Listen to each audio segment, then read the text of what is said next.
Hi everyone, I'm Nick and I'm a software engineer at LangChain.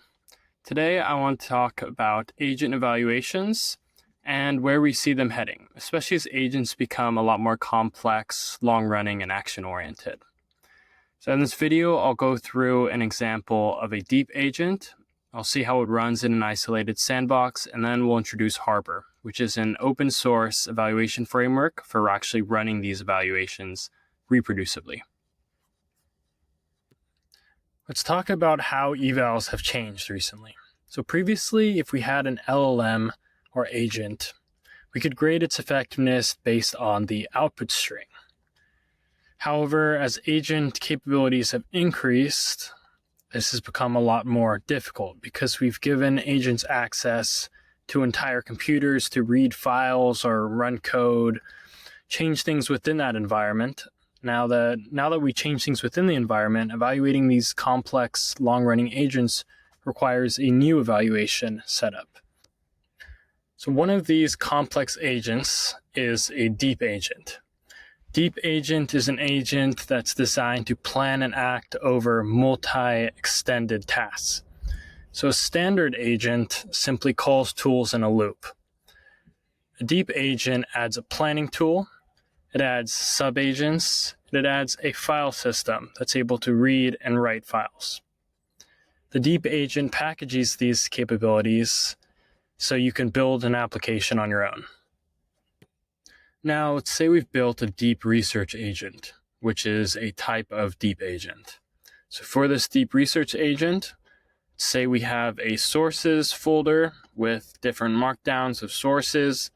An agent is able to view these sources. It's able to do this research and synthesis loop of reading the sources, deciding what matters for the task that it's given, and as an output, it writes a report, this report.markdown, and it's saved to a specific path with a formatting, and it cites the claims from the source. Let's look into a specific deep research agent we've built.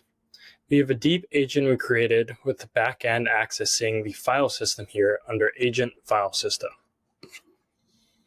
Under this folder, we have existing docs under info that the agent can use to generate the report.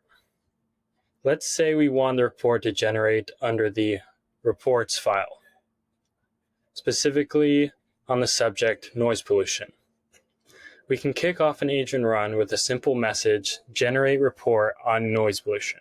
The agent should read through the markdown files it has under info, find the right file on noise pollution, synthesize the findings to a markdown under reports.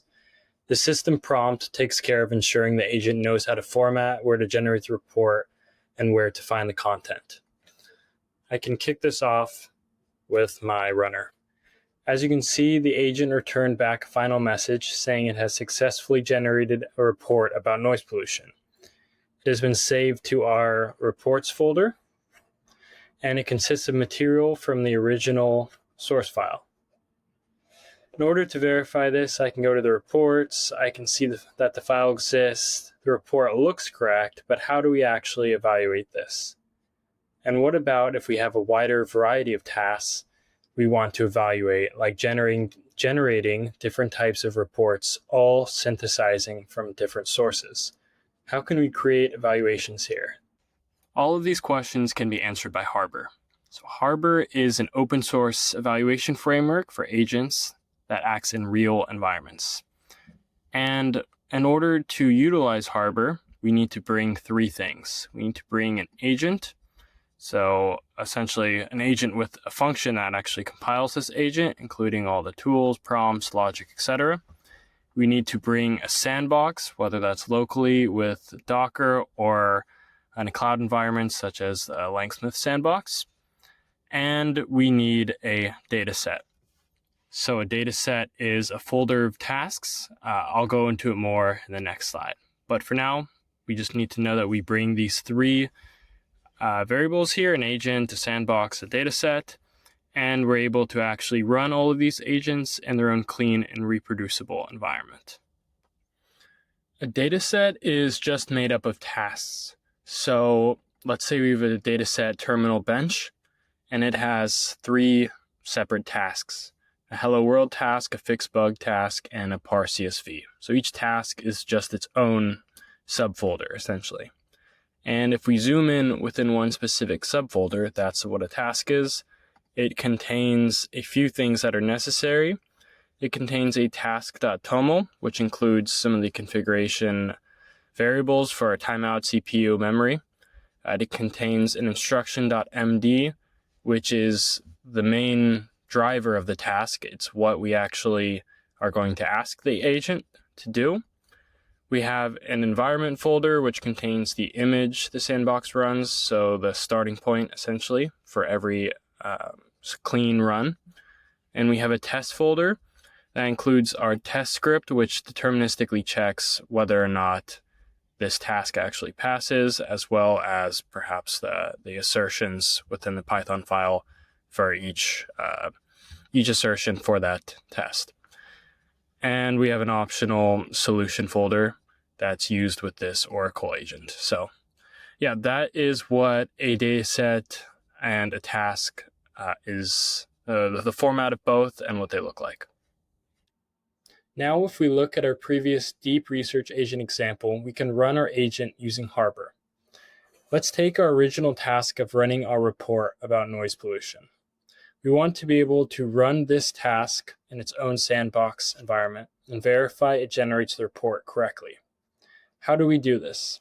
We need the task to not just include the instructions here, but also have a script which deterministically checks using PyTest whether or not 1, the report is where it should be, 2, the report is properly formatted, and 3, the report uses the right content and cites the right sources.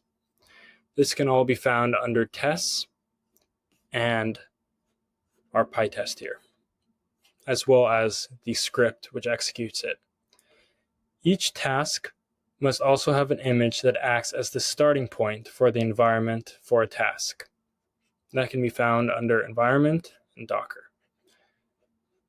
For our dataset, there are actually 2 tasks, one of which is generating a report on noise pollution, and the other is generating a report on deep sea research. Each task has its own verification process. Now that we've gone over the dataset, let's go over how our deep agent integrates. In order to integrate our deep agent with Harbor, we need 2 main files. We need a JSON or langgraph.json registry, which includes dependencies as well as this graph reference that points to the function that actually creates our deep agent. Previously, we ran our agents locally. I simply used the same logic to build this function here. And we need to include next to this registry the actual code for building up our agent. In order to run both of these tasks concurrently in their own environment, we use Harbor.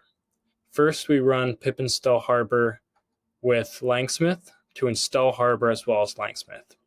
We need to have our model API keys for our deep agent as well as the LangSmith API key exported to our shell.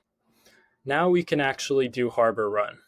We specify the -p here to include the path to where this dataset exists locally, if it does exist locally. We specify the agent type is LangGraph here. The project path is where our research agent actually lives, which is under deep agent. And we are running each environment locally with Docker, which is specified with the -e Docker. Like we mentioned before, running one task isn't very interesting, but as our tasks grow, we can run them in parallel, either with Docker or in the cloud with the LangSmith Sandbox. All we need to do is replace this -e Docker with the LangSmith, and ensure our API key exists in a local shell. Now we can look at the LangSmith Observability platform to view our evaluations. This exists on LangSmith within Datasets/Experiments because we specified with this -- plugin LangSmith here. And we also specified the dataset name as well as the experiment name. As you can see, I'm under the Datasets and Experiments tab, and within that, I'm under the Demo Reports dataset. From our experiment we ran, we can view the reward, which is whether or not the task scores a 1 or a 0 for the bash script. We can also view latency, tokens used, and more metrics. So to recap, as agents have become more and more complex, like deep agents, we've needed our evaluations to evolve with that as well. And like we've mentioned, they've evolved by making sure every run has their own clean, isolated environment. They have a deterministic way of checking whether or not that task actually passes. And we have a location or a place where we can inspect and track these runs over time. So if you want to get started with Harbor deep agents and the integration of both, I've linked some of the documents below.